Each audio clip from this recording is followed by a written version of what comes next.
about to start day 26 out here, and thought I'd share one life on board factotum for you. But as you can hear, maybe you can't hear, life on board is loud.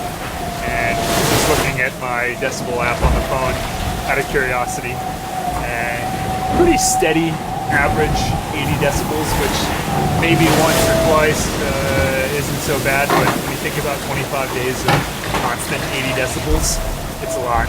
And we're sailing downwind right now, which is probably one of the quieter points of sail. If you're reaching or upwind, there's a lot more slamming and the foils are working.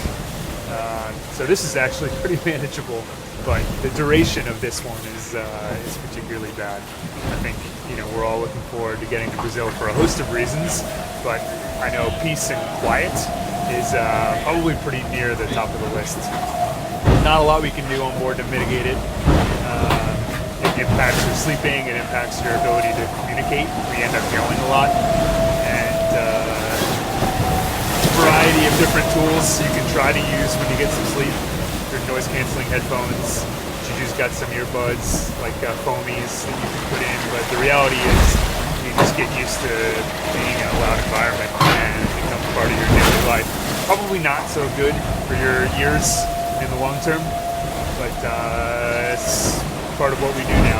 These boats are loud, and our designers have put some work into making the foils a little quieter. I think 28 degrees is the right chamfer on the trailing edge, but they're loud. It just is what it is. So anyways, as we hum along towards Cape Horn, thought you might want to